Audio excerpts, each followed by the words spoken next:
എല്ലാവർക്കും മറ്റൊരു യൂട്യൂബ് സെഷനിലേക്ക് സ്വാഗതം. നമ്മൾ ഇന്ന് നോക്കാൻ പോകുന്നത് മെന്റൽ ഹെൽത്ത് നഴ്സിംഗിന്റെ സൈക്കോ ഫാർമക്കോളജിയിലെ ഏറ്റവും പ്രധാനപ്പെട്ട ഡ്രഗ്സ് ആണ്. അതായത് first section, that is antipsychotic drugs. നിങ്ങൾക്ക് ഇപ്പൊ തന്നെ മനസ്സിലായി കാണും, ആന്റി സൈക്കോട്ടിക് എന്ന് പറയുമ്പോൾ തന്നെ ദാറ്റ് ഈസ് എഗൈൻസ്റ്റ് സൈക്കോസിസ് എന്നുള്ളതാണ്. സൈക്കോസിസ് ഡിസോർഡേഴ്സ് ഉള്ള, മെൻ്റൽ ഹെൽത്ത് ഡിസോർഡേഴ്സ് ഉള്ള പേഷ്യൻസിന് അല്ലെങ്കിൽ സൈക്കോട്ടിക് സിംറ്റംസ് ഉള്ള പേഷ്യൻസിന് അവയെ പരിഹരിക്കാൻ വേണ്ടി ട്രീറ്റ്മെൻ്റ് ആയിട്ട് യൂസ് ചെയ്യുന്ന ചില ഡ്രഗ്സ്, അതിൽ ഒരു ക്ലാസിഫിക്കേഷനാണ് ആൻറ്റി സൈക്കോട്ടിക് ഡ്രഗ്സ് എന്ന് പറയുന്നത്. അപ്പോൾ നമ്മുടെ സൈക്കോ ഫാർമക്കോളജി എന്ന് പറഞ്ഞാൽ അതിൽ ഒരുപാട് ഡ്രഗ്സ് പഠിക്കാനുണ്ട്.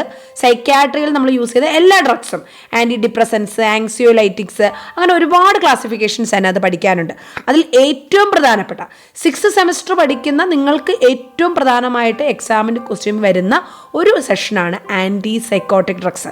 ഇതിൻ്റെ എല്ലാ ഡീറ്റെയിൽസും, അതായത് ആ ഡ്രഗ്സ് എന്താണ്, അതിൻ്റെ ഉപയോഗങ്ങൾ എന്തൊക്കെയാണ്, ഏതൊക്കെ ടൈപ്പുകളാണ് ഉള്ളത്, അതിൻ്റെ പ്രവർത്തനം, മെക്കാനിസം ഓഫ് ആക്ഷൻ എങ്ങനെയാണ്, അതിൻ്റെ സൈഡ് എഫക്ട്സ് എങ്ങനെയാണ്, അവിടെ നമ്മുടെ ആസ് എ നേഴ്സ് നമ്മുടെ ഉത്തരവാദിത്തം എന്തൊക്കെയാണ്, what is our responsibilities when administering antipsychotic drugs, ഇവയെല്ലാം ഉൾപ്പെടുത്തിയിട്ടാണ് നമ്മൾ ഇന്നത്തെ ക്ലാസ്.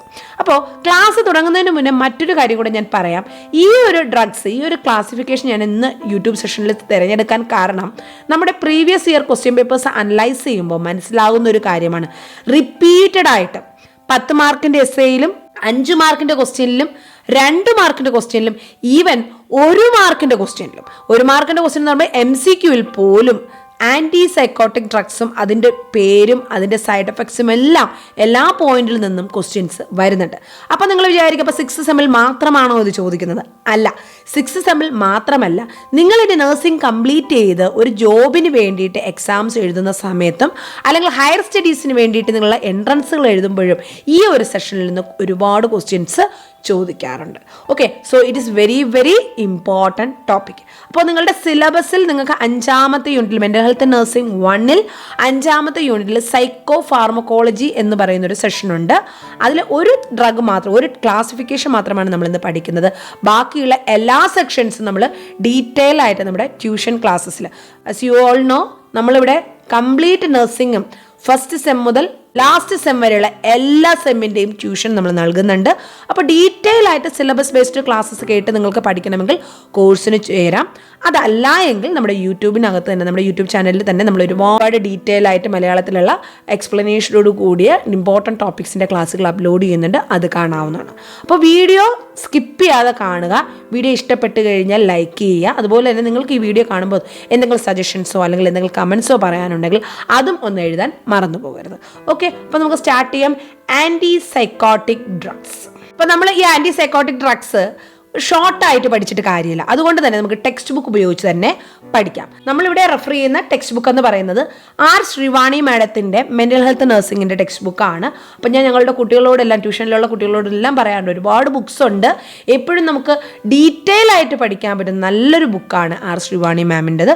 ആ ബുക്കിൽ നിന്ന് തന്നെ നമുക്ക് ഈ ഒരു ഡ്രഗ്സും പഠിക്കാം. ഇവിടെ നോക്കുക, എന്താണ് antipsychotics? Antipsychotics are those psychotropic drugs which are used for the treatment of psychotic symptoms. അതായത് സൈക്കോട്ടിക് സിംറ്റംസ് ഉള്ള പേഷ്യൻസിന് അതിൻ്റെ ട്രീറ്റ്മെൻ്റ് ആയിട്ട് യൂസ് ചെയ്യുന്ന സൈക്കോട്രോപിക് ഡ്രഗ്സ് ആണ് ആൻറ്റി സൈക്കോട്ടിക്സ് എന്ന് പറയുന്നത്. അപ്പോൾ ഇവിടെ തന്നെ ഈ ഒരു ഫസ്റ്റ് പാരഗ്രാഫിൽ തന്നെ ഒരു 1 വേർഡ് ക്വസ്റ്റ്യൻ ഉണ്ട്, പ്രീവിയസ് എക്സാമിന് ചോദിച്ചിട്ടുള്ളതാണ്. What is the other name of antipsychotics? അവിടെ പല പേരുകളിൽ ആൻറ്റി സൈക്കോട്ടിക്സ് അറിയപ്പെടാറുണ്ട്. ഏതൊക്കെയാണ്? They are also known as neuroleptics. Neuroleptics എന്ന് പറയും. കാരണം എന്തുകൊണ്ടാണ് ന്യൂറോലെപ്റ്റിക്സ് എന്ന് പറയുന്നത്? ഈ ആൻറ്റി സൈക്കോട്ടിക്സ് യൂസ് ചെയ്യുമ്പോൾ അവ പലതരത്തിലുള്ള ന്യൂറോളജിക്കൽ സൈഡ് എഫക്ട്സുകൾ ഉണ്ടാക്കുന്നു.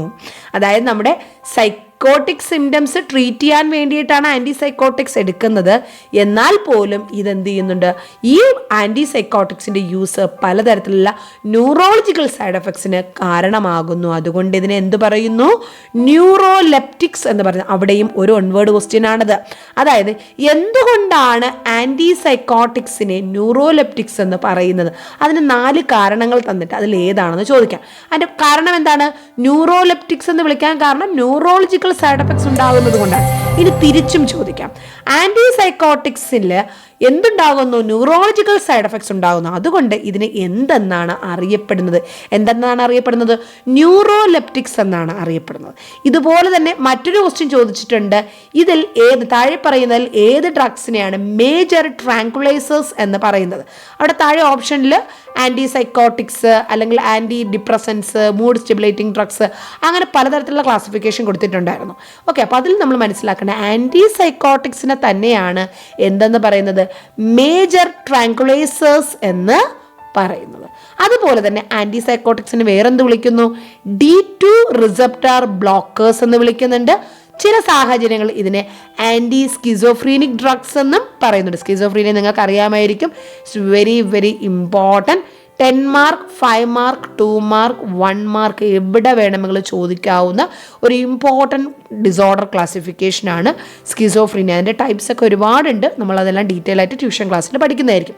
ഓക്കെ, ഇവിടെ നിങ്ങൾ ഇത്രയും മാത്രം. ഈ ഒരു ഫസ്റ്റ് പാരഗ്രാഫിൽ നമ്മൾ എന്തൊക്കെ പഠിച്ചു? ആൻറ്റിസൈക്കോട്ടിക്സ് എന്ന് പറഞ്ഞാൽ ഇത് സൈക്കോട്ടിക് സിംറ്റംസിന് എതിരെ കൊടുക്കുന്ന സൈക്കോട്രോപിക് ഡ്രഗ്സ് ആണ്.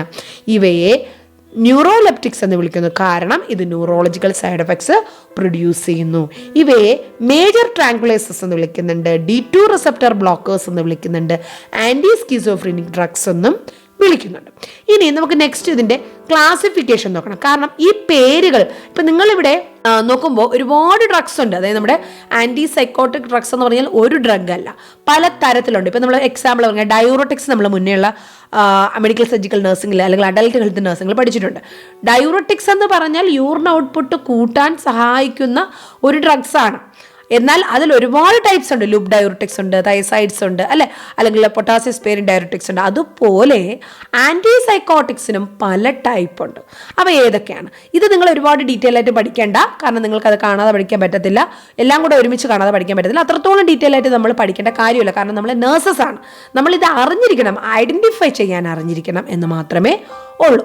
അപ്പോൾ ഏതൊക്കെ ടൈപ്സ് ആണെന്നുള്ളത് മെൻഷൻ ചെയ്യണം. ടൈപ്സ് നിങ്ങൾ ഈ ചാർട്ടൊന്നും വരയ്ക്കണമെന്നില്ല, ജസ്റ്റ് ക്ലാസിഫിക്കേഷൻ ലിസ്റ്റ് ഡൗൺ ചെയ്യുക. First one, phenothiazines. It's very important classification. First one, ഫീനോതയസൈൻ.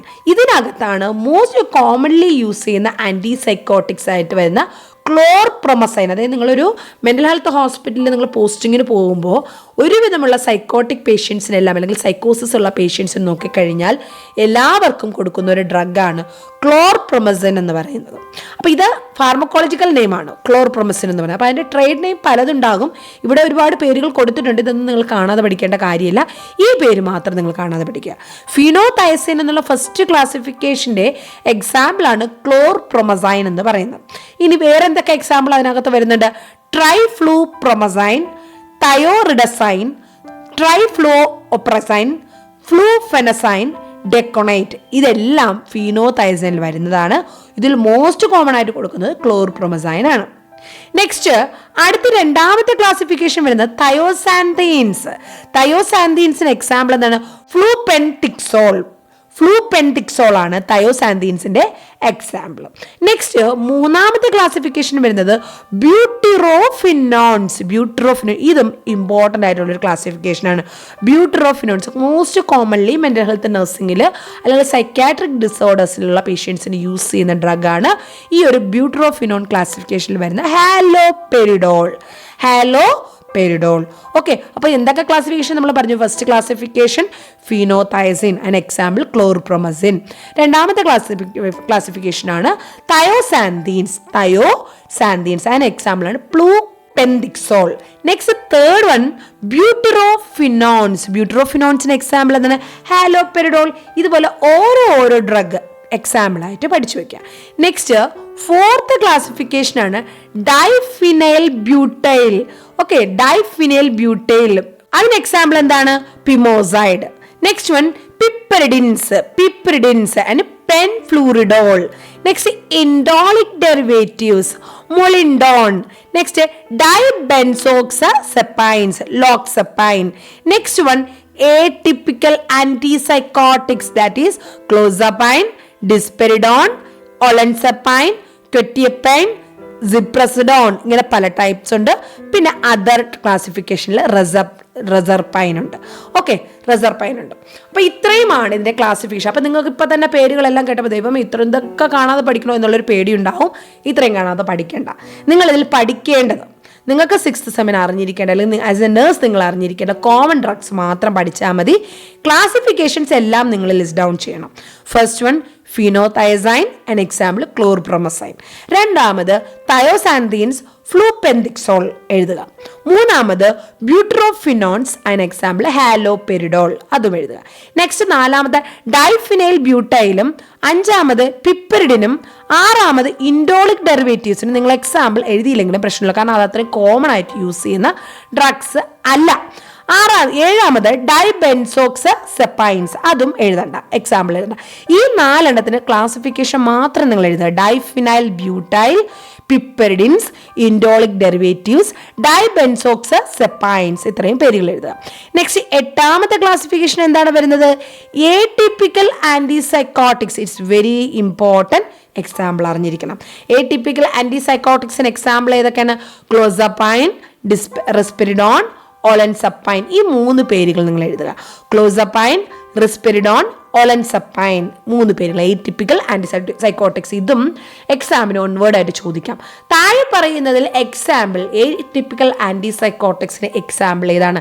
ഇതിൽ ഏതെങ്കിലുമൊക്കെ 4 ഡ്രഗ്സ് തന്നിട്ട് ഏറ്റിപ്പിക്കൽ ആന്റിസൈക്കോട്ടിക്സ് ഐഡന്റിഫൈ ചെയ്യാൻ ചോദിക്കാം. അല്ലെങ്കിൽ അവിടെ ഏറ്റിപ്പിക്കൽ ആന്റിസൈക്കോട്ടിക്സ് അല്ലാത്തത് ഐഡന്റിഫൈ ചെയ്യാനും ചോദിക്കാം. സോ അതുകൊണ്ട് പേരുകൾ ഓർത്തിരിക്കുക. ക്ലോസപ്പൈൻ, റിസ്പെരിഡോൺ, ഓലൻസപ്പൈൻ ഏറ്റിപ്പിക്കൽ ആന്റിസൈക്കോട്ടിക്സ് ആണ്. അപ്പോൾ ഇത്രയും ക്ലാസിഫിക്കേഷൻ നിങ്ങളവിടെ മെൻഷൻ ചെയ്യണം. ഡോസ് ഒന്നും നിങ്ങളവിടെ പഠിക്കണമെന്നില്ല. നിങ്ങൾക്ക് ഡോസ് കണക്കാക്കിയിട്ട് ക്വസ്റ്റ്യൻസ് ഒന്നും വരത്തില്ല. ഓക്കെ, ഇനി നമുക്കപ്പോൾ നമ്മുടെ ക്ലാസിഫിക്കേഷൻ കഴിഞ്ഞു. ഒന്നുകൂടെ ഒന്ന് പറയാം. ആന്റിസൈക്കോട്ടിക് എന്ന് പറഞ്ഞാൽ സൈക്കോട്ടിക് സിംറ്റംസിനെതിരെ കൊടുക്കുന്ന ഡ്രഗ്സ് ആണ്. അവയെ ന്യൂറോലെപ്റ്റിക്സ് എന്നും മേജർ ട്രാങ്കുലേസേഴ്സ് എന്നും D2 റിസപ്റ്റർ ബ്ലോക്കേഴ്സ് എന്നും ആന്റി സ്കിസോഫ്രീനിക് ഡ്രഗ്സ് എന്നും പറയാറുണ്ട്. പ്രധാനപ്പെട്ട ക്ലാസിഫിക്കേഷൻസ് ഏതൊക്കെയാണ്? ഫിനോതയസൈൻസ്, എക്സാമ്പിൾ ക്ലോർപ്രമസിൻ.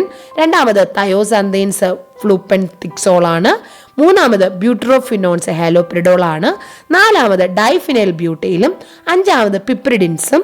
ആറാമത് ഇൻഡോളിക് ഡെറിവേറ്റീവ്സും. ഏഴാമത് ഡൈബെൻസോക്സപ്പൈനും.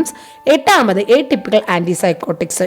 എട്ടാമതുള്ള ഏറ്റിപ്പിക്കൽ ആന്റിസൈക്കോട്ടിക്സിന് ക്ലോസപ്പൈനും റിസ്പെരിഡോണും ഓളൻസപ്പൈനും എക്സാമ്പിൾ ആണ്. ആർക്കൊക്കെയാണ്, ഏതൊക്കെ ഡിസോർഡേഴ്സ് ഉള്ളവർക്കാണ് ആന്റിസൈക്കോട്ടിക്സ് കൊടുക്കുന്നത്? അതിനെയാണ് നമ്മൾ എന്ത് പറയുന്നത്? ഇൻഡിക്കേഷൻസ് എന്ന് പറയുന്നത്. എന്താണ് ഇൻഡിക്കേഷൻസ്? ഇത് വളരെ ഇമ്പോർട്ടൻ്റ് ആണ്, നോട്ട് ചെയ്തോളുക. ഇൻഡിക്കേഷൻസ് തന്നെ പല സെക്ഷൻസ് ആയിട്ടുണ്ട്. അതായത് നമ്മൾ പറഞ്ഞ സൈക്കോട്ടിക് ഡിസോർഡേഴ്സിന് മാത്രമല്ല, അല്ലാതെയും പല ഡിസോർഡേഴ്സിന് ഇത് യൂസ് ചെയ്യുന്നുണ്ട്. അങ്ങനെ ആന്റിസൈക്കോട്ടിക്സ് ഏതൊക്കെ ഡിസോർഡേഴ്സിന് കൊടുക്കുന്നു എന്ന് നോക്കാം. ഓർഗാനിക് സൈക്യാട്രിക് ഡിസോർഡേഴ്സ്, അത് നമ്മുടെ സിലബസിൽ തന്നെ വളരെ ഇമ്പോർട്ടൻ്റ് ആയിട്ടുള്ളൊരു ചാപ്റ്ററാണ്. ഓർഗാനിക് ബ്രെയിൻ ഡിസോർഡേഴ്സ് നമ്മൾ പഠിക്കുന്നുണ്ട്. അവിടെയുള്ള ആ ഡിസോർഡേഴ്സിനെല്ലാം organic psychiatric disorders like delirium, dementia, delirium tremens, drug induced സൈക്കോസിസ് and other organic mental disorders, ഇവയ്ക്കെല്ലാം എന്ത് കൊടുക്കുന്നുണ്ട്? ഈ ആൻറ്റിസൈക്കോട്ടിക്സ് കൊടുക്കുന്നുണ്ട്. Organic psychiatric disorders, delirium, dementia, delirium tremens, drug induced സൈക്കോസിസ് and other organic mental disorders. ഇനി രണ്ടാമത്തെ ക്ലാസിഫിക്കേഷൻ ഏതാണ്? അടുത്ത ഇൻഡിക്കേഷൻസ് രണ്ടാമത്തെ session functional disorders. Example schizophrenia, schizo affective disorders, paranoid disorders. Schizophrenia അതും വളരെ ഇമ്പോർട്ടൻ്റ് ആയിട്ടുള്ള ഒരു സെക്ഷനാണ്. ഇതെല്ലാം നമ്മൾ അപ്കമിങ് ചാപ്റ്റേഴ്സിൽ പഠിക്കുന്നുണ്ട് കേട്ടോ. Schizophrenia, schizo affective disorders, paranoid disorders, ഇതെല്ലാം ഫങ്ഷണൽ ഡിസോർഡേഴ്സ് ആണ്. ഇതിനും എന്തുപയോഗിക്കുന്നുണ്ട്? ഈ ഡ്രഗ്സ് അല്ലെങ്കിൽ ആൻറ്റിസൈക്കോട്ടിക്സ് യൂസ് ചെയ്യുന്നുണ്ട്. Next classification, next indication mood disorders. Mania, depression. മേനിയയ്ക്കും മേജർ ഡിപ്രഷനും എന്ത് ചെയ്യുന്നുണ്ട്? ഈ ഡ്രഗ്സ് കൊടുക്കുന്നുണ്ട്. ഇത് കൂടാതെ ചൈൽഡ്ഹുഡ് ഡിസോർഡേഴ്സ്, കുട്ടികൾക്കുണ്ടാകുന്ന ADHD, attention deficit hyper activity disorder, ADHD, autism, enuresis, conduct disorders, ഇവയ്ക്കെല്ലാം എന്ത് ചെയ്യുന്നുണ്ട്? ഈ നമ്മുടെ ആൻറ്റിസൈക്കോട്ടിക് ഡ്രഗ്സ് കൊടുക്കുന്നുണ്ട്. ഇവ കൂടാതെ ന്യൂറോട്ടിക്കും അതർ സൈക്കോട്ടിക് ഡിസോർഡേഴ്സ്, അതായത് നമ്മുടെ അനോറക്സിയ നെർവസ, ഈറ്റിംഗ് ഡിസോർഡേഴ്സിൽ വരുന്നതാണ് അനോറക്സിയ നെർവസ. പിന്നെ നമ്മുടെ OCD, intractable obsessive compulsive disorder, intractable obsessive compulsive disorder. Next one severe intractable and disabling anxiety ഉള്ളവർക്കും എന്ത് കൊടുക്കുന്നുണ്ട്? ഈ ആൻറ്റിസൈക്കോട്ടിക്സ് കൊടുക്കുന്നുണ്ട്. നെക്സ്റ്റ് ഇത് കൂടാതെ പലതരത്തിലുള്ള മെഡിക്കൽ ഡിസോർഡേഴ്സ്, നമ്മുടെ സൈക്കാട്രിക് ഡിസോർഡേഴ്സ് അല്ല, എന്നാൽ മെഡിക്കൽ ഡിസോർഡേഴ്സിലും ചില സാഹചര്യങ്ങളിൽ ആൻറ്റിസൈക്കോട്ടിക്സ് അവിടെ യൂസ് ചെയ്യാറുണ്ട്. അവ ഏതൊക്കെയാണ്? Huntington chorea, next intractable hiccup, nausea vomiting, tic disorders, eclampsia, heat stroke, severe pain in malignancy, tetanus. ഇവയിലെല്ലാം ആൻറ്റിസൈക്കോട്ടിക്സ് യൂസ് ചെയ്യുന്നു. ഒന്നുകൂടി ഒന്ന് പറയാം, വളരെ ഇമ്പോർട്ടൻ്റ് ആയിട്ടുള്ള ടോപ്പിക്കാണ്, അതുകൊണ്ടാണ് റിപ്പീറ്റ് ചെയ്ത് പറയുന്നത്. ഇൻഡിക്കേഷൻസ് ഏതൊക്കെയാണ്? ഓർഗാനിക് സൈക്കാട്രിക് ഡിസോർഡേഴ്സിൽ ഡെലീരിയം, ഡിമെൻഷ്യ, ഡെലീരിയം ട്രമൻസ്, പിന്നെ ഡ്രഗ് ഇൻഡ്യൂസ്ഡ് സൈക്കോസിസ്, അതർ ഓർഗാനിക് മെൻ്റൽ ഡിസോർഡേഴ്സ്. ഇത് കഴിഞ്ഞാൽ functional disorders, schizophrenia, schizo affective disorders, paranoid disorders. Next session mood disorders, mania, major depression with psychotic symptoms.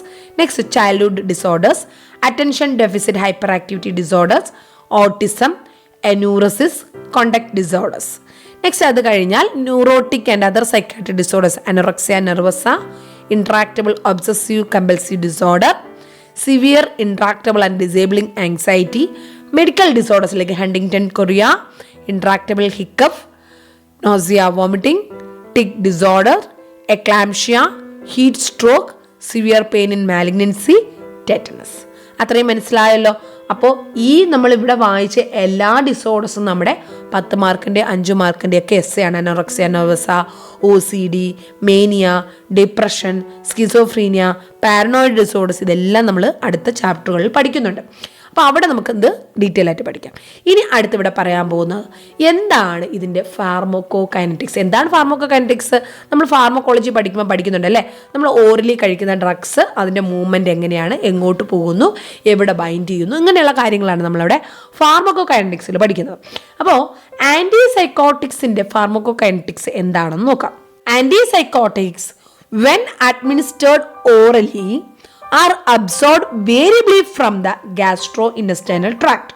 നമ്മൾ orally drugs കഴിച്ചാൽ അത് GI ട്രാക്റ്റിലൂടെ തന്നെയായിരിക്കും പോകുന്നത്. അതവിടെ പല ഭാഗങ്ങളിലായിട്ടത് അൺഈക്വലായിട്ട് അവിടെ അബ്സോർബ് ചെയ്യുന്നു. അതുകൊണ്ട് തന്നെ ബ്ലഡിലും അത് അൺഈവനായിരിക്കും, തുല്യമായിട്ട് എല്ലാ അളവിലും തുല്യമായിട്ട് അളവിൽ ആയിരിക്കത്തില്ല. ആൻറ്റിസൈക്കോട്ടിക്സ് ഓറലി അഡ്മിനിസ്റ്റർ ചെയ്യുന്നു. നമ്മുടെ GI ട്രാക്റ്റിൽ അത് എല്ലാ ഭാഗത്തും എന്ത് ചെയ്യുന്നു? അബ്സോർപ്ഷൻ സംഭവിക്കുന്നു. ബ്ലഡിൽ അത് അൺഈവനായിട്ടാണ്, തുല്യമായിട്ടല്ല കാണുന്നത്. They are highly bound to plasma. പ്ലാസ്മയിൽ, നമ്മുടെ ബ്ലഡിൽ പ്ലാസ്മയിലാണ് ഇത് കാണപ്പെടുന്നത്. അതിലും പിന്നെ ടിഷ്യൂ പ്രോട്ടീൻസിലുമായിട്ടാണ് ഈ ആൻറ്റിസൈക്കോട്ടിക്സ് അറ്റാച്ച് ചെയ്ത് കാണപ്പെടുന്നത്. എവിടെയാണ് കാണപ്പെടുന്നത്? ബ്ലഡിൽ അബ്സോർവ് ചെയ്ത് കഴിയുമ്പോൾ പ്ലാസ്മയിലും, അതുപോലെ ബ്ലഡിലുള്ള പ്ലാസ്മയിലും ടിഷ്യൂ പ്രോട്ടീനിലുമായിട്ട് അറ്റാച്ച് ചെയ്ത് കാണപ്പെടുന്നു. ഇനി നമ്മുടെ മനസ്സിനെ സ്വാധീനിക്കുന്ന ഒരു ഡ്രഗ് ആയതുകൊണ്ട് തന്നെ ഇതിൽ ബ്രെയിനിൻ്റെ കോൺസെൻട്രേഷൻ വളരെ ഇമ്പോർട്ടൻ്റ് ആണ്. എപ്പോഴും ബ്രെയിനിൽ ഈ ഡ്രഗ്സിൻ്റെ കോൺസെൻട്രേഷൻ ബ്ലഡിലുള്ള കോൺസെൻട്രേഷനേക്കാൾ കൂടുതലായിരിക്കും. Brain concentration is higher than plasma concentration. Plasma means blood. ബ്ലഡിലുള്ള ഈ ഡ്രഗ്സിൻ്റെ കോൺസെൻട്രേഷനേക്കാൾ കൂടുതലായിരിക്കും ബ്രെയിനിൽ. അത് നോട്ട് ചെയ്തോളൂ, ചിലപ്പോൾ ഒൺവേർഡ് ക്വസ്റ്റ്യൻ ചോദിക്കാവുന്നതാണ്. They are metabolized in the liver. എവിടെയാണ് ഇതിന് മെറ്റബോളിസം? ഈ ഡ്രഗ്സ് മെറ്റബോളിസം നടക്കുന്നത് ലിവറിലാണ്. എവിടെ കൂടെയാണ് ഇത് എക്സ്ക്രീറ്റ് ചെയ്യുന്നത്? Through kidney. അപ്പോൾ ഇത്രയും മെയിൻ പോയിന്റ്സ് ആണ്. ഓറലി നമ്മൾ കഴിക്കുന്നു, ഗ്യാസ്ട്രോ ഇൻറ്റെസ്റ്റൈനൽ ട്രാക്റ്റിൽ അത് അബ്സോർബ് ചെയ്യുന്നു, ബ്ലഡിൽ അത് തുല്യമായിട്ടല്ല, പല സ്ഥലങ്ങളിലും പല രീതിയിൽ അളവിലാണ് കാണപ്പെടുന്നത്. ബ്ലഡിൽ, പ്ലാസ്മയിലും പിന്നെ ടിഷ്യൂ പ്രോട്ടീനിലുമായിട്ടാണ് ഇത് കൂടുതലായിട്ട് ബൗണ്ട് ചെയ്ത് കാണപ്പെടുന്നത്. ബ്രെയിനിൽ ഈ ഡ്രഗിൻ്റെ കോൺസെൻട്രേഷൻ വളരെ കൂടുതലാണ്. ഏതിനേക്കാൾ? പ്ലാസ്മയേക്കാൾ. ഇത് മെറ്റബോളൈസ് ചെയ്യുന്നത് ലിവറിലാണ്, എക്സ്ക്രീറ്റ് ചെയ്യുന്നത് ത്രൂ യൂറിൻ മീൻസ് കിഡ്നിയിലൂടെയാണ്. ഇനി ഇതിൻ്റെ half life varies from 10 to 24 hours. അതായത് നേരെ പകുതി ക്വാണ്ടിറ്റി ആവുന്നത് അല്ലേ, 10 to 24 hours ആണ്. 10 മുതൽ 24 മണിക്കൂറിനകത്ത് വെച്ച് നമ്മുടെ ബ്ലഡിലെ കോൺസെൻട്രേഷൻ ഇത് നേരെ പകുതിയായിട്ട് മാറും. അതിനെയാണ് ഹാഫ് ലൈഫ് എന്ന് പറയുന്നത്. Most of the antipsychotics tend to have a therapeutic window. അതായത് നമുക്ക് ഓരോ ഡ്രഗ്സിനും ഒരുവിധമുള്ള എല്ലാ ഡ്രഗ്സിനും നമ്മുടെ ബ്ലഡിൽ ഇത്ര ലെവൽ നമുക്ക് വേണം, 5 മില്ലിഗ്രാം വേണം, അല്ലെങ്കിൽ 10 മില്ലിഗ്രാം വേണം എന്നുള്ള, അല്ലെങ്കിൽ 10 MEQ വേണം എന്നുള്ള ഒരു കോൺസെൻട്രേഷൻ ഉണ്ടാവും. അതിനെയാണ് തെറാപ്യൂട്ടിക് വിൻഡോ എന്ന് പറയുന്നത്. ആ ഒരു ലെവലിന്, ആ ഒരു കോൺസെൻട്രേഷന് താഴോട്ട് വന്നാലും അതിൻ്റെ അപ്പർ ലിമിറ്റിൻ്റെ മേലോട്ട് ആ കോൺസെൻട്രേഷൻ കൂടിയാലും ഇത് ഇന്നെഫക്റ്റീവാണ്. ഇത്രയുമാണ് ഫാർമക്കോകൈനറ്റിക്സിനകത്ത് പറയുന്നത്. ഓറലി ഡ്രഗ്സ് കഴിക്കുന്നു, GI ട്രാക്റ്റിൽ അബ്സോർബ് ചെയ്യുന്നു, പ്ലാസ്മയിലും ടിഷ്യൂ പ്രോട്ടീനിലും ബൗണ്ട് ചെയ്ത് കാണപ്പെടുന്നു, ബ്രെയിനിലെ കോൺസെൻട്രേഷൻ പ്ലാസ്മ കോൺസെൻട്രേഷനേക്കാൾ കൂടുതലാണ്, ലിവറിൽ മെറ്റബിളൈസ് ചെയ്യുന്നു, കിഡ്നി വഴി എക്സ്ക്രീറ്റ് ചെയ്യുന്നു, 10 to 24 hours ആണ് എൻ്റെ ഹാഫ് ലൈഫ്. ഇനി ഇതിനൊരു തെറാപ്യൂട്ടിക് വിൻഡോ ഉണ്ട്. അതിൻ്റെ ലോവർ ലിമിറ്റിനേക്കാൾ കുറയുകയോ അതിൻ്റെ അപ്പർ ലിമിറ്റിനേക്കാൾ കൂടുകയോ ഉണ്ടായിക്കഴിഞ്ഞാൽ ഈ ഡ്രഗ്സ് ഇന്നെഫക്റ്റീവാണ്. അതായത് 10 വേണ്ടതെങ്കിൽ അതിന് താഴോട്ട് പോയാലും പ്രശ്നമാണ്. 10 to 15 ആയിരിക്കും എൻ്റെ റേഞ്ച്. സപ്പോസ് 10 to 15 ആണെങ്കിൽ 10നേക്കാൾ കുറഞ്ഞാലും ഇന്നെഫക്റ്റീവാണ്, 15നേക്കാൾ കൂടിയാൽ ടോക്സിസിറ്റിയും അതും ഇന്നെഫക്റ്റീവായിട്ട് മാറുന്നു. ഫാർമക്കോകൈനറ്റിക്സ് മനസ്സിലായില്ലേ? അതായത് കുട്ടികൾക്ക് എപ്പോഴും മെൻ്റൽ ഹെൽത്ത് നഴ്സിംഗ് പഠിക്കുമ്പോൾ കുട്ടികൾക്ക് എല്ലാവർക്കും ഭയങ്കര പാടാണ് ഈ ഒരു സൈക്കോ ഫാർമക്കോളജി പഠിക്കുക എന്ന് പറയുന്നത്, ഡ്രഗ്സിനെ കുറിച്ച് പഠിക്കുക എന്ന്. എന്നാൽ എക്സാമിന് കൂടുതൽ ക്വസ്റ്റ്യൻസ് ഈ ഒരു ഏരിയയിൽ നിന്ന് വരുന്നുണ്ട്. അതുകൊണ്ട് തന്നെയാണ് നിങ്ങൾക്ക് ഞാൻ ഇത്രയും സിമ്പിളായിട്ട് ഈസി ആയിട്ട് മനസ്സിലാകുന്ന രീതിയിൽ ഇവിടെ പറഞ്ഞു തരുന്നത്. നോട്ട് ചെയ്ത് പഠിക്കുക. അതിപ്പോൾ നമ്മുടെ യൂട്യൂബ് വീഡിയോസ് കാണുന്നവരായാലും അതല്ല നമ്മുടെ ട്യൂഷൻ ക്ലാസ്സസിൽ ജോയിൻ ചെയ്ത കുട്ടികളായാലും എല്ലാം ഞാൻ പറയുന്നത്, നിങ്ങൾ ക്ലാസ്സുകൾ കാണുക, ശ്രദ്ധിച്ച് കേട്ടിരുന്ന് അതിൻ്റെ ഷോർട്ട് നോട്ട്സ് പ്രിപ്പയർ ചെയ്യുക. ആ ഷോർട്ട് നോട്ട്സ് ലെക്ചർ നോട്ട് എഴുതിയെടുക്കുക. എന്നാൽ മാത്രമേ നിങ്ങൾക്ക് ആ ഒരു പഠനം കൃത്യമായിട്ട് മുന്നോട്ട് കൊണ്ടുപോകാനും കറക്റ്റായിട്ട് കണ്ടന്റുകൾ പഠിച്ച് മുന്നോട്ട് പോകാനും പറ്റത്തുള്ളൂ. ഓക്കെ, അപ്പോൾ ഇതുപോലെയുള്ള ഡീറ്റെയിൽ ക്ലാസ്സസ് നിങ്ങൾക്ക് വേണമെങ്കിൽ നിങ്ങൾക്ക് കോഴ്സിന് ജോയിൻ ചെയ്യാം. അതല്ല എങ്കിൽ സ്വന്തമായിട്ട് ഡീറ്റെയിൽ ആയിട്ട് തന്നെ പഠിക്കുക. ഒരിക്കലും ലാസ്റ്റ് നിമിഷത്തേക്ക് വേണ്ടി വെയിറ്റ് ചെയ്യരുത്. എക്സാം വരുന്നത് വരെ പഠിച്ചു തുടങ്ങാൻ വേണ്ടി വെയിറ്റ് ചെയ്യരുത്. നെക്സ്റ്റ് നമുക്ക് മെക്കാനിസം ഓഫ് ആക്ഷൻ. അപ്പോൾ നമ്മൾ ഈ ഫാർമക്കോകൈനറ്റിക്സിൽ പറഞ്ഞതുപോലെ ഈ ഡ്രഗ്സ് നമ്മുടെ ബ്ലഡിലൂടെ ഒഴുകുകയാണ്. ഇനി ഈ ഡ്രഗ്സ് നമ്മുടെ ബ്ലഡിൽ അബ്സോർബ് ചെയ്ത് കഴിഞ്ഞാൽ എന്താണ് അതിൻ്റെ ആക്ഷൻ? ഈ സൈക്കോട്ടിക് സിംറ്റംസ് കുറയ്ക്കുക എന്നുള്ളതാണ് ഇതിൻ്റെ ആക്ഷൻ, അല്ലേ? അപ്പോൾ ഈ സൈക്കോട്ടിക് സിംറ്റംസ് കുറയ്ക്കാൻ എങ്ങനെയാണ് ഇത് ഫങ്ഷൻ ചെയ്യുന്നത് നോക്കാം. അതാണ് mechanism of action. Antipsychotic drugs block D2 receptors in the mesolimbic and mesofrontal systems. അതായത് നമ്മുടെ ബ്രെയിനിൽ, സെറിബ്രത്തിൽ നമ്മുടെ ഇമോഷണൽ റിയാക്ഷൻസുമായിട്ട് കോണ്ടാക്ട് ചെയ്യുന്ന അല്ലെങ്കിൽ അതിനെ റെഗുലേറ്റ് ചെയ്യുന്ന ഭാഗങ്ങളാണ് മീസോലിംബിക്കും മീസോഫ്രോണ്ടൽ സിസ്റ്റം. അവിടെ ഡോപ്പമിൻ എന്ന് പറയുന്ന ഒരു ന്യൂറോ ട്രാൻസ്മിറ്റർ അധികമായിട്ട് പ്രൊഡ്യൂസ് ചെയ്യുന്നതാണ് ഈ സൈക്കോട്ടിക് സിംറ്റംസിനെല്ലാം കാരണം. അപ്പം നമ്മുടെ ലക്ഷ്യമെന്ന് പറയുന്നത്, while administering antipsychotic drugs, it will block this dopamine receptors. അതാണ് D2 receptors എന്ന് പറയുന്നത്. This antipsychotic drugs will block D2 receptors in the mesolimbic and mesofrontal system. Emotional റിയാക്ഷൻസിനെ കൺസേൺഡ് ആയിട്ടുള്ള അല്ലെങ്കിൽ അതിനെ കണക്ട് ചെയ്യുന്ന മീസോലിംബിക്കും മീസോഫ്രോണ്ടൽ സിസ്റ്റത്തിനെയും അതിലുള്ളിലുള്ള D2 റിസപ്റ്റേഴ്സിനെ ആര് ബ്ലോക്ക് ചെയ്യുന്നു? ആൻറ്റിസൈക്കോട്ടിക് ഡ്രഗ്സ് ബ്ലോക്ക് ചെയ്യുന്നു. Sedation is caused by alpha adrenergic blockers. അതായത് ഈ ഒരു ആൽഫ അഡ്രിനർജിക് ബ്ലോക്കേഡ് ഉണ്ടാകുന്നതിലൂടെ ആ പേഷ്യൻ്റ് ഒരു സെഡേഷൻ എഫക്റ്റും അവിടെ ഉണ്ടാകുന്നു. ഇത് കൂടാതെ anti dopaminergic actions on basal ganglia. നമ്മുടെ ബ്രെയിനിലുള്ള ബേസൽ ഗാംഗ്ലിയയിൽ ഈ ആൻറ്റിസൈക്കോട്ടിക് ഡ്രഗ്സിൻ്റെ എഫക്റ്റ് കാരണം ആൻറ്റി ഡോപ്പിനർജിക് ആക്ഷൻസ് ഉണ്ടാകുന്നതിൻ്റെ ഫലമായിട്ട് അവിടെ ഉണ്ടാകുന്ന ന്യൂറോളജിക്കൽ സൈഡ് എഫക്ട്സ്, അതിനെന്ത് പറയുന്നു?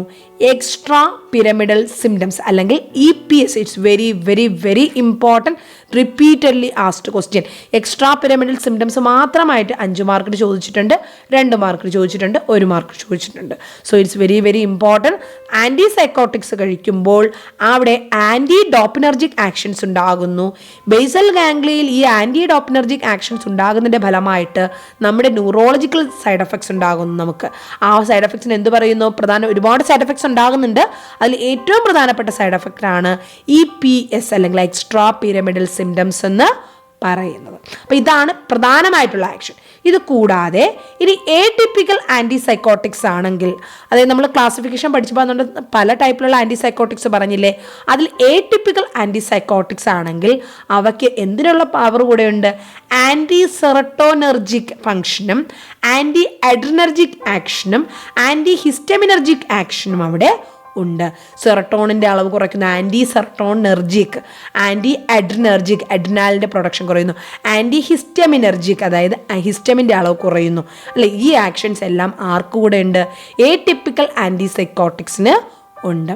ദീസ് ആർ ദെയർഫോർ കോൾഡ്, അതുകൊണ്ട് തന്നെ ഇവ എന്ത് പറയുന്നു? സെറട്ടോണിൻ ഡോപ്പമിൻ ആൻറ്റഗോണിസ്റ്റ് എന്നും ഇവയെ വിളിക്കുന്നു. ഇത്രയുമാണ് മെക്കാനിസം ഓഫ് ആക്ഷനിൽ പറയുന്നത്. വളരെ കുറച്ച് കാര്യങ്ങളേ ഉള്ളൂ മെക്കാനിസം ഓഫ് ആക്ഷനിൽ. എന്താ പറഞ്ഞത്? ആൻറ്റിസൈക്കോട്ടിക്സ് ഡ്രഗ്സ് D2 റിസപ്റ്റേഴ്സ്, അതായത് ഡോപ്പമിൻ റിസപ്റ്റേഴ്സിനെ ബ്ലോക്ക് ചെയ്യുന്നു. എവിടെയുള്ളത്? മീസോലിംബിക്കും മീസോഫ്രോണ്ടൽ സിസ്റ്റംസും. മീസോലിംബിക്കും മീസോഫ്രോണ്ടൽ സിസ്റ്റമാണ് നമ്മുടെ ഇമോഷണൽ റിയാക്ഷൻ്റെ മേജർ പാർട്ട് എന്ന് പറയുന്നത്. അവിടെയുള്ള D2 റിസപ്റ്റേഴ്സിനെ ബ്ലോക്ക് ചെയ്യുന്നു. അങ്ങനെ നമുക്കവിടെ എന്ത് ചെയ്യുന്നു? ആ സൈക്കോട്ടിക് സിംപ്റ്റംസ് കുറയുന്നു. അതുകൂടാതെ ആൽഫ അഡ്രിനർജിക് ബ്ലോക്കേഡ് കൂടെ സംഭവിക്കുന്നുണ്ട്. അവിടെ ഒരു സെഡേഷൻ എഫക്റ്റ് കൂടെ നമുക്ക് ഉണ്ടാകും. ഇനി anti dopaminergic actions on basal ganglia, ബ്രെയിനിൽ തന്നെയുള്ള ബേസൽ ഗാംഗ്ലിയയിൽ ആൻറ്റി ഡോപ്പിനർജിക് എഫക്റ്റ് ഉണ്ടാകുന്നത് കൊണ്ട് അതിൻ്റെ ഫലമായിട്ട് എന്ത് ഡെവലപ്പ് ചെയ്യുന്നു?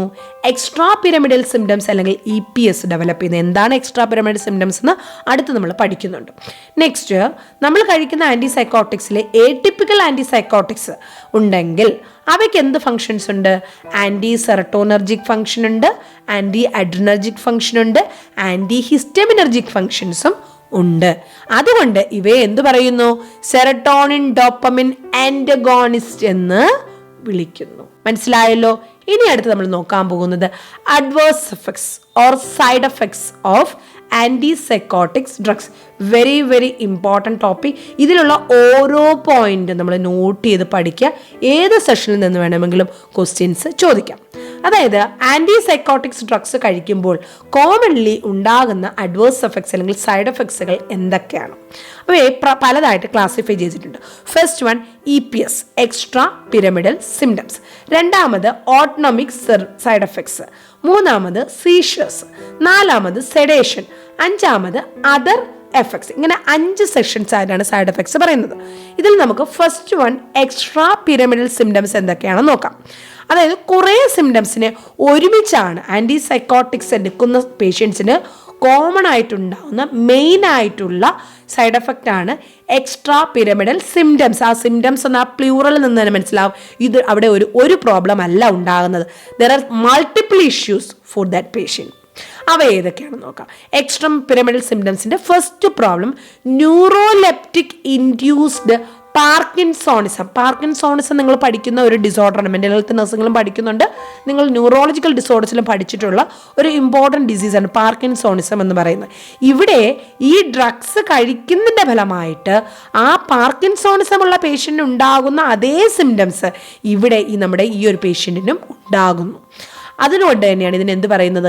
Neuroleptic induced parkinsonism. എന്താണ് ന്യൂറോലെപ്റ്റിക് എന്ന് പറയുന്നത്? ആൻറ്റിസൈക്കോട്ടിക്സിന്റെ മറ്റൊരു പേരാണ് അല്ലേ. ന്യൂറോലെപ്റ്റിക്സ് കഴിച്ചതിന്റെ ഫലമായിട്ട് അത് ഇൻഡ്യൂസ് ചെയ്തിട്ടുണ്ടാകുന്ന പാർക്കിൻസോണിസം സിംറ്റംസ് അവിടെ ഡെവലപ്പ് ചെയ്യുന്നു. അതായത് എന്തൊക്കെ സിംറ്റംസ് ആണ് ഉണ്ടാകുന്നത്? Symptoms like rigidity, tremors, bradykinesia, stooped posture, drooling, akinesia, ataxia, etc. The disorder can be treated with anticholinergic agents. Parkinsonism treat ചെയ്യാൻ വേണ്ടി ഉപയോഗിക്കുന്ന ആൻറ്റികോളിനർജിക് ഏജൻസ് തന്നെയാണ് ഈ സിംറ്റംസ് ട്രീറ്റ് ചെയ്യാൻ വേണ്ടിയിട്ട് ഉപയോഗിക്കുന്നത്. ഫസ്റ്റ് EPS സിംറ്റം അല്ലെങ്കിൽ സിംറ്റത്തിന് എന്ത് പറയുന്നു? ന്യൂറോലെപ്റ്റിക് ഇൻഡ്യൂസ്ഡ് പാർക്കിൻസോണിസം എന്ന് പറയുന്നു. പേഷ്യൻറ്റിന് അവിടെ റിജിഡിറ്റി ഉണ്ടാകുന്നു, അതായത് അനക്കമില്ലാതെ നിൽക്കുക. റിജിഡിറ്റി, മസിൽസ് എല്ലാം സ്ട്രോങ് ആയിട്ട് മാറുന്നു. അല്ലെങ്കിൽ ട്രമർ, വിറയലുണ്ടാകുന്നു. ട്രമർ നിങ്ങൾ കണ്ടിട്ടുണ്ടാകും. കൈവിരലുകൾ ചില പ്രായം ചെന്ന ആൾക്കാർക്ക്, പാർക്കിൻസോണിസം ഉള്ള ആൾക്കാർക്കൊക്കെ കൈ ഇങ്ങനെ വിറച്ചുകൊണ്ടേയിരിക്കുന്നു തോന്നുന്നു അല്ലേ, ട്രമർ. അതുപോലെ ബ്രാഡികൈനേഷ്യ. കൈനേഷ്യ മീൻസ് മൂവ്മെൻ്റ് ആണ്. അത് ബ്രാഡികൈനേഷ്യ മീൻസ് ഡിക്രീസ്ഡ് മൂവ്മെൻറ്റ്. സ്റ്റൂപ്ഡ് പോസ്ചർ, ചലനമില്ലാതെ ഒരേ രീതിയിൽ നിൽക്കുക. അതുപോലെ ഡ്രൂളിംഗ് സംഭവിക്കുന്നു. അതുപോലെ ഏകൈനേഷ്യ, മൂവ്മെന്റ് കുറഞ്ഞുള്ള മൂവ്മെന്റ് ഉണ്ടായിക്കഴിഞ്ഞാൽ ബ്രാഡികൈനേഷ്യ എന്നും, മൂവ്മെന്റേ ഇല്ല എങ്കിൽ അതിനെ ഏകൈനേഷ്യ എന്നും പറയുന്നു. അതുപോലെ അറ്റാക്സിയ ഉണ്ടാകുന്നു. ഈ ടെർമിനോളജീസ് എല്ലാം നമുക്ക് ഡീറ്റെയിൽ ആയിട്ട് വേറെ സെഷനിൽ നമ്മൾ പഠിക്കുന്നുണ്ട്. അതുകൊണ്ട് ഞാനിവിടെ എക്സ്പ്ലെയിൻ ചെയ്തില്ല, കാരണം ഒരുപാട് ടെർമിനോളജീസ് ഇവിടെ തന്നെ നമ്മൾ പറയുന്നുണ്ട്. ഇതിൻ്റെ എല്ലാ മീനിങ് ഇവിടെ പറയാൻ നിന്ന് കഴിഞ്ഞാൽ നമുക്ക് ഒരുപാട് ക്ലാസ് ലെങ്ത് ചെയ്തു പോകും. ഓക്കെ, അപ്പോൾ നമുക്കൊന്ന് നോക്കാം. ന്യൂറോലെപ്റ്റിക് ഇൻഡ്യൂസ്ഡ് പാർക്കിൻസോണിസം എന്ന് പറഞ്ഞാൽ റിജിഡിറ്റി ഉണ്ടാകുന്നു, ട്രെമർ ഉണ്ടാകുന്നു, ബ്രാഡികൈനേഷ്യ ഉണ്ടാകുന്നു, സ്റ്റൂപ്ഡ് പോസ്ചർ ഉണ്ടാകുന്നു, ഡ്രൂളിംഗ് ഉണ്ടാകുന്നു, ഏകൈനേഷ്യ ഉണ്ടാകുന്നു, അറ്റാക്സിയ ഉണ്ടാകുന്നു. ഇവ ട്രീറ്റ് ചെയ്യാൻ വേണ്ടി നമ്മൾ ഏത് ഡ്രഗ്സ് ഉപയോഗിക്കും? ആൻറ്റി കോളിനർജിക് ഡ്രഗ്സ്, അതായത് ആൻറ്റി സൈക്കോട്ടിക്സ് കൊടുക്കുമ്പോൾ അതിൻ്റെ സൈഡ് എഫക്ട്സ് പ്രിവെൻറ്റ് ചെയ്യാനുള്ള ഈ ആൻറ്റി കോളിനർജിക് ഡ്രഗ്സും അവിടെ കമ്പൈൻ ചെയ്താണ് കൊടുക്കുന്നത്. ഇതും വെച്ചിട്ട് ക്വസ്റ്റ്യൻ ചോദിക്കാം. താഴെ പറയുന്ന ഏതൊക്കെ സിംറ്റംസ് ആണ് ന്യൂറോലെപ്റ്റിക് ഇൻഡ്യൂസ്ഡ് പാർക്കിൻസോണിസത്തിൽ വരുന്നത്, അല്ലെങ്കിൽ അതിൽ വരാത്തത് ഏത് എന്ന് ചോദിക്കാം. അങ്ങനെ വരുമ്പോൾ അറിയണമെങ്കിൽ, ഐഡൻറ്റിഫൈ ചെയ്യണമെങ്കിൽ നമുക്ക് ഈ സിംറ്റംസ് എല്ലാം അറിഞ്ഞിരിക്കണം. Rigidity, tremor, bradykinesia, stooped posture, drooling, akinesia, ataxia. And it is treated with anti cholinergic agent. EPSലെ ഫസ്റ്റ് സിംറ്റം. സെക്കൻഡ് സിംറ്റം എന്താണ് പറയുന്നത്? Acute dystonia. Acute dystonia. Dystonic movements result from slow sustained muscular spasm. Dystonia means tonicity നഷ്ടപ്പെടുന്നു, മസിൽസിൻ്റെ tonicity നഷ്ടപ്പെടുന്നു. അതിൻ്റെ ഫലമായിട്ട് അവിടെ involuntary movement ഉണ്ടാകുന്നു. Dystonic movement result from a slow sustained muscular spasm that lead to an involuntary movement. Dystonia പ്രധാനമായിട്ട് എവിടെയൊക്കെ ഉണ്ടാകുന്നു?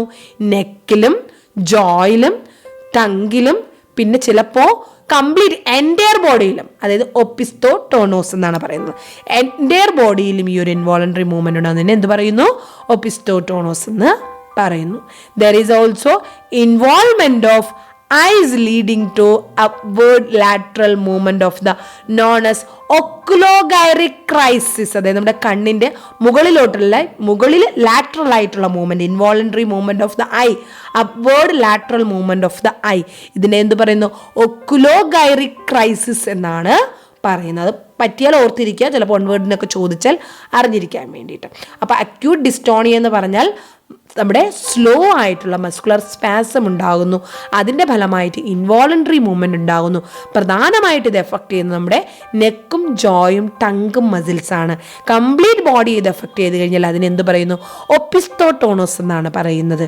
ഇതിൽ പ്രധാനമായിട്ട് കണ്ണിൻ്റെ ഐബോള് അപ്വേർഡ് ലാറ്ററൽ മൂവ്മെന്റ് ഉണ്ട്. ഇൻവോളണ്ടറി ആയിട്ട് അപ്വേർഡ് ലാറ്ററൽ മൂവ്മെന്റ് ഉണ്ടാകുന്നു.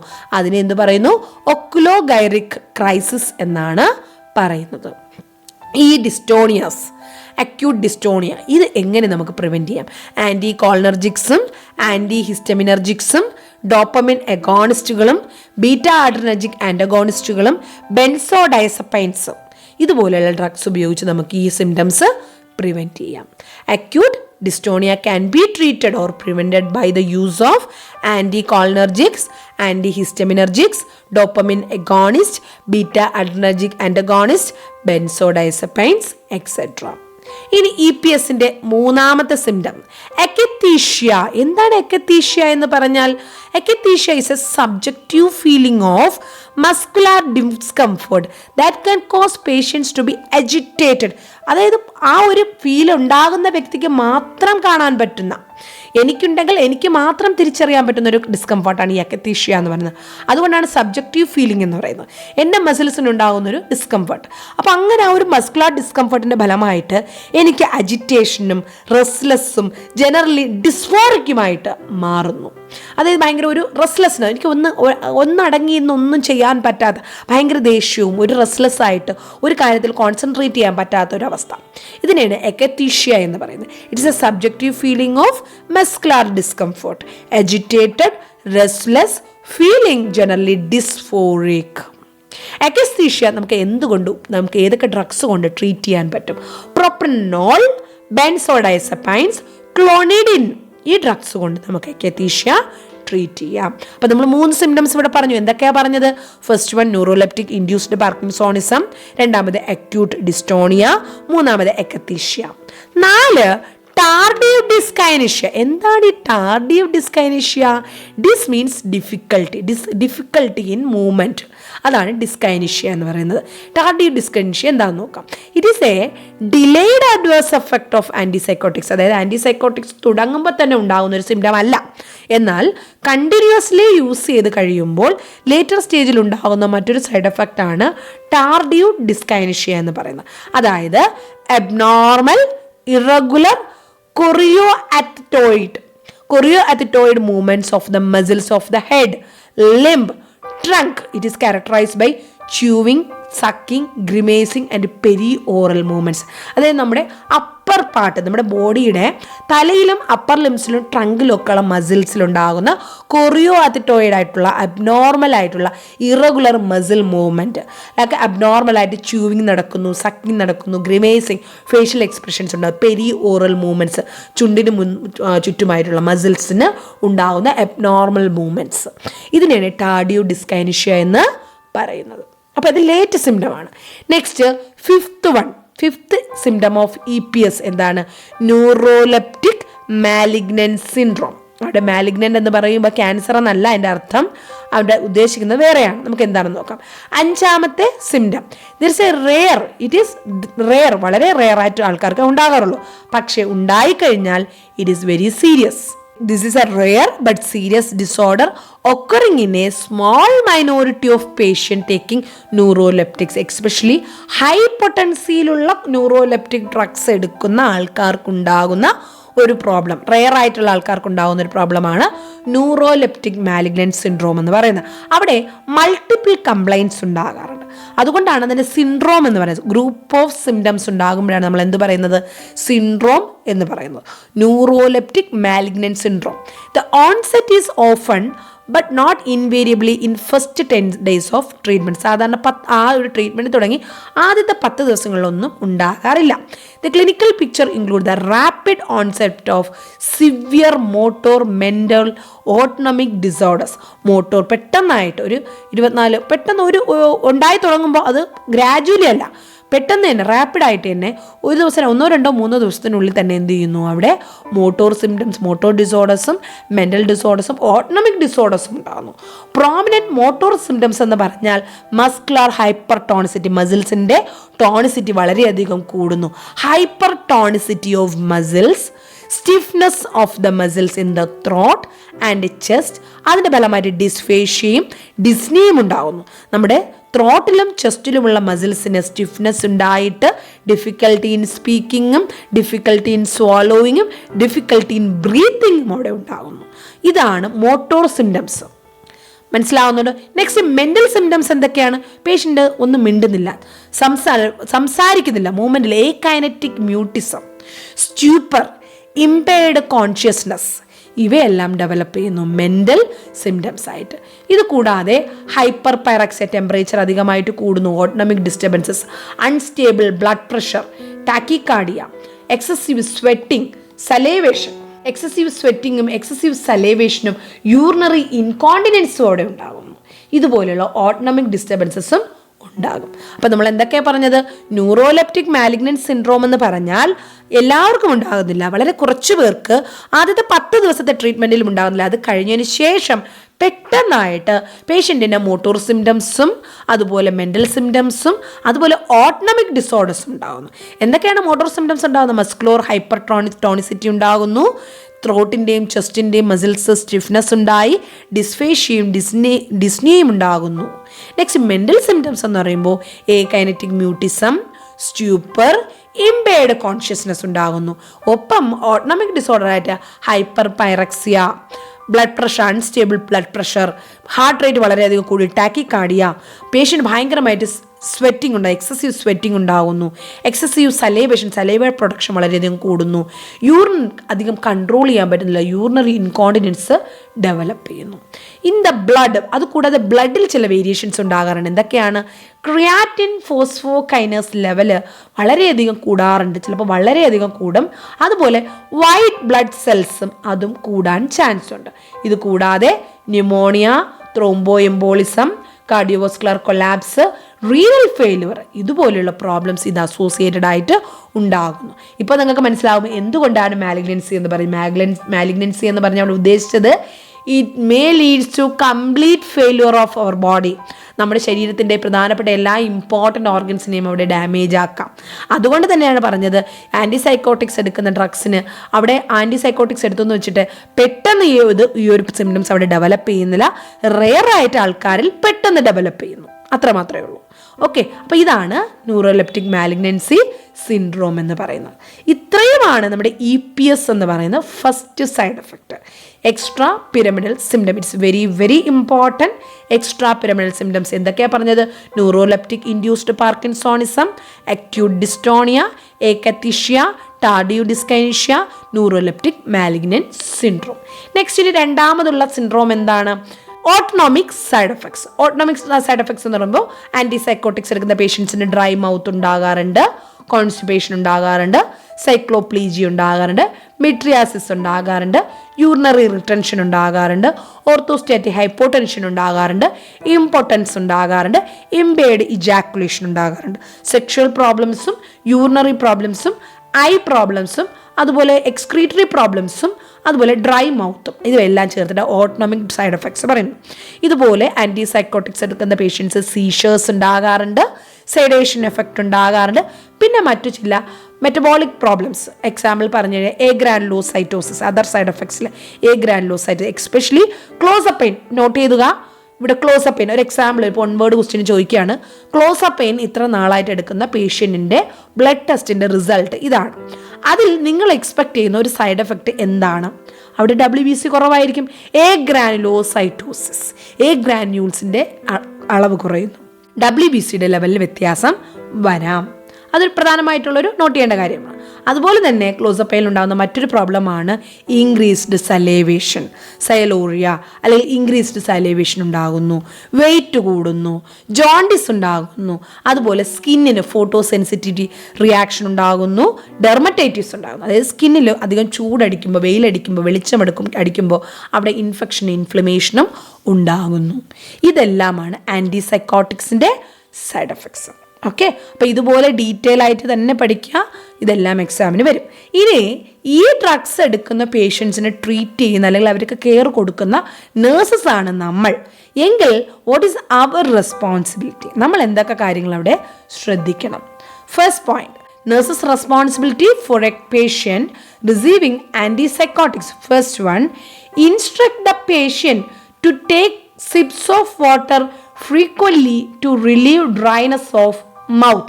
നമ്മൾ പറഞ്ഞ ഒരു സൈഡ് എഫക്റ്റ് ആണ് ഡ്രൈനെസ് ഓഫ് മൗത്ത് എന്ന് പറയുന്നത്. അപ്പോൾ ആ ഡ്രൈനെസ് ഓഫ് മൗത്ത് നമുക്കവിടെ പരിഹരിക്കണമെങ്കിൽ, സോൾവ് ചെയ്യണമെങ്കിൽ നമ്മൾ ചെയ്യേണ്ടത് എന്താണ്? അവിടെ പേഷ്യൻറ്റിന് വെള്ളം കുടിക്കാൻ കൊടുക്കണം. ഫ്രീക്വൻ്റ്ലി പേഷ്യൻ്റ് അടുത്ത് വെള്ളം കുറേശ്ശെ വെള്ളം കുടിക്കാൻ പറയുക. ഇടയ്ക്കിടയ്ക്ക് വാ കഴുകാൻ പറയുക, ഡ്രൈനെസ് മാറ്റാൻ വേണ്ടി. അതുപോലെ എന്തെങ്കിലും സലേവേഷൻ കൂട്ടാൻ വേണ്ടിയുള്ള ച്യൂവിങ്ങും എന്തെങ്കിലും യൂസ് ചെയ്യാൻ പറയുക. അതുപോലെ വേണമെങ്കിൽ ലിപ്സ് ക്രാക്ക് ആകാതിരിക്കാൻ വേണ്ടി, മുറിയാതിരിക്കാൻ വേണ്ടിയിട്ട് അവിടെ ഗ്ലിസറിൻ അപ്ലൈ ചെയ്യാൻ പറയാം. ഓക്കെ, അപ്പോൾ ഇതൊക്കെ നിങ്ങൾക്ക് കേസ് സ്റ്റഡീസ്, കെയർ പ്ലാൻസും ഒക്കെ സൈക്കാട്രിയിൽ എഴുതുന്ന സമയത്ത് യൂസ് ചെയ്യാവുന്ന പോയിന്റുകളാണ്. ഡ്രൈ മൗത്തുള്ള പേഷ്യൻറ്റിന് നമുക്ക് എന്തൊക്കെ ചെയ്യാൻ പറയാം? Drink water, mouth wash frequently, use chewing gum, apply glycerin on the lips are also helpful. Next, പേഷ്യൻറ്റിന് അവിടെ കോൺസ്റ്റിപ്പേഷൻ ഉണ്ടാകുന്നത് കൊണ്ട് പേഷ്യൻറ്റിന് എങ്ങനെയുള്ള ഡയറ്റ് കൊടുക്കാം? ഹൈ ഫൈബർ ഡയറ്റ് കൊടുക്കാം, ഇൻക്രീസ്ഡ് ഫ്ലൂയിഡ് ഇൻടേക്ക് എടുക്കാം, അതുപോലെ ലാക്സേറ്റീവ്സ് വേണമെങ്കിൽ അതും കൊടുക്കാം ടു റെഡ്യൂസ് കോൺസ്റ്റിപ്പേഷൻ. ഇതും നമ്മുടെ റെസ്പോൺസിബിലിറ്റിയാണ്. മൂന്നാമത്, advise the patient to get up from the bed or chair very slowly. അതായത് അവിടെ പേഷ്യൻ്റ് കറക്റ്റ് പൊസിഷൻ ഒന്നുമില്ല, അപ്പോൾ നമുക്ക് അവിടെ ബാലൻസ് പ്രോബ്ലംസ് ഒക്കെ ഉണ്ടാകുന്നുണ്ട്. അപ്പോൾ അതുകൊണ്ട് വീഴാതിരിക്കാൻ വേണ്ടി പേഷ്യൻ്റ് വളരെ പതുക്കെ മാത്രം ബെഡിൽ നിന്ന് വളരെ സ്ലോലി എഴുന്നേൽക്കുക, ചെയറിൽ നിന്ന് വളരെ സ്ലോലി എഴുന്നേൽക്കുക. Patient should sit on the edge of the bed for 1 full minute dangling his feet. അതായത് കിടക്കയിൽ നിന്ന് എഴുന്നേൽക്കുമ്പോൾ ആ ഒരു ബെഡിൻ്റെ സൈഡിൽ 1 മിനിറ്റ് എങ്കിലും എഴുന്നേൽക്കുന്നതിന് മുന്നേ ഒന്ന് എഴുന്നേറ്റ് ഇരിക്കണം. അതിനുശേഷം മാത്രമേ എഴുന്നേക്കാൻ പാടുള്ളൂ. കാരണം അവിടെ എന്താ, BP-യുടെ പ്രോബ്ലംസ്, BP അവിടെ സ്റ്റേബിൾ ആയിരിക്കത്തില്ല. അപ്പം അങ്ങനെ ഒരു ഫോൾ അവിടെ വീഴാനൊക്കെയുള്ള ചാൻസ് ഉള്ളതുകൊണ്ടും ഓർത്തോസ്റ്റാറ്റിക് ഹൈപ്പോടെൻഷൻ ഉള്ളതുകൊണ്ടും അവയെല്ലാം അവോയ്ഡ് ചെയ്യാൻ വേണ്ടി ബെഡിൽ നിന്ന് എഴുന്നേൽക്കുമ്പോൾ പെട്ടെന്ന് ചാടി എഴുന്നേൽക്കരുത്. പതുക്കെ എഴുന്നേറ്റ് ബെഡിൻ്റെ സൈഡിലൊന്ന് ഇരുന്ന് 1 മിനിറ്റ് കഴിഞ്ഞതിന് ശേഷം പതുക്കെ എഴുന്നേൽക്കാൻ പറയുക. അതും നമ്മുടെ റെസ്പോൺസിബിലിറ്റിയാണ്. Next one, differentiate between akathisia and agitation and inform the physician. ഫിസിഷ്യനോട് ഇൻഫോം ചെയ്യുക. പേഷ്യൻറ്റിന് എന്തെങ്കിലും സൈഡ് എഫക്ട്സ് സിവിയർ ആയിട്ടുള്ള പാർക്കിൻസോണിസം സിംറ്റംസോ അല്ലെങ്കിൽ akathisia അജിറ്റേഷനോ ഒക്കെ കൂടുതലായിട്ട് കാണുന്നുണ്ടെങ്കിൽ പേഷ്യൻറ്റിന് ഡോക്ടേഴ്സിന് പെട്ടെന്ന് ഇൻഫോം ചെയ്ത് അതിനെതിരെയുള്ള ആൻറ്റി പാർക്കിൻസോണിസം ഡ്രഗ്സ് പ്രിസ്ക്രൈബ് ചെയ്തിട്ടുണ്ടെങ്കിൽ അത് അഡ്മിനിസ്റ്റർ ചെയ്യുകയും ചെയ്യുക.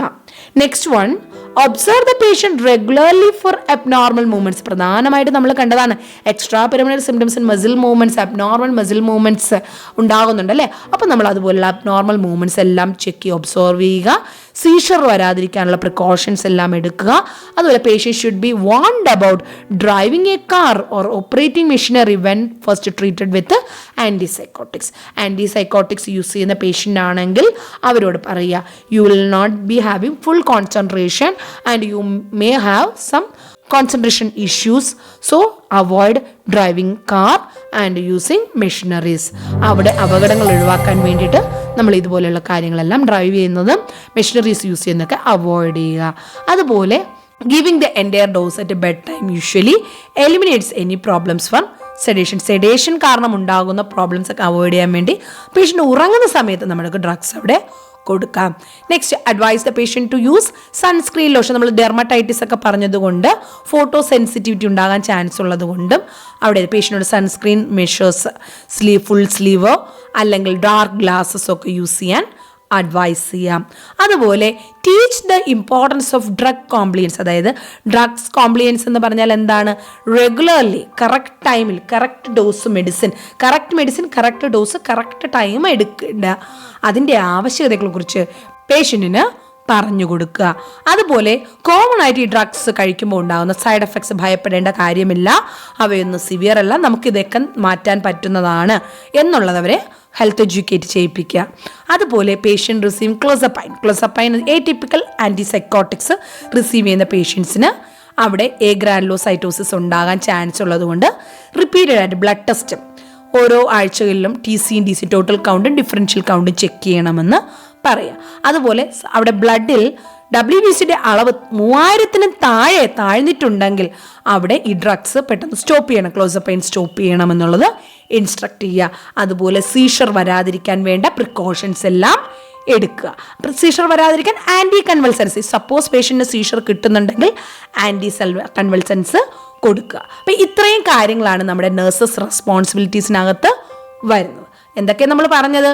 വെള്ളം കുടിക്കണം, ഡ്രൈനസ് അവോയ്ഡ് ചെയ്യാനുള്ള മെഷേഴ്സ് എടുക്കണം, കോൺസ്റ്റിപ്പേഷൻ അവോയ്ഡ് ചെയ്യാനുള്ള മെഷേഴ്സ് എടുക്കണം, പേഷ്യൻറ്റ് കെയർഫുൾ ആയിരിക്കണം, BP ഫോൾ ഉണ്ടാകാം, അതുകൊണ്ട് ബെഡിൽ നിന്ന് എഴുന്നേൽക്കുമ്പോൾ ശ്രദ്ധിക്കേണ്ട കാര്യങ്ങൾ, പിന്നെ പാർക്കിൻസോണിസത്തിൻ്റെ സിംറ്റംസ് തടയാനുള്ളതും അല്ലെങ്കിൽ അതിനുള്ള ട്രീറ്റ്മെൻറ്റും, പേഷ്യൻ്റെ മൂവ്മെൻറ്റ്സ് ഒബ്സർവ് ചെയ്യുക, സീഷർ വരാതിരിക്കാനുള്ള പ്രിക്കോഷൻസ് എടുക്കുക, കാർ ഡ്രൈവ് ചെയ്യുന്നത് അവോയ്ഡ് ചെയ്യാൻ പറയുക, മെഷീനറീസ് യൂസ് അവോയ്ഡ് ചെയ്യാൻ പറയുക, സ്കിൻ പ്രൊട്ടക്ഷൻ മെഷേഴ്സ് എടുക്കാൻ പറയുക, അതുപോലെ സൈഡ് എഫക്ട്സിനെ കുറിച്ച് ഇൻഫോം ചെയ്യുക, ഡ്രഗ് കോംപ്ലിയൻസിൻ്റെ ഇമ്പോർട്ടൻസിനെ കുറിച്ച് ഇൻഫോം ചെയ്യുക, ബ്ലഡ് ടെസ്റ്റ് ചെയ്യുന്നതിൻ്റെ ഇമ്പോർട്ടൻസിനെ കുറിച്ച് പറയുക.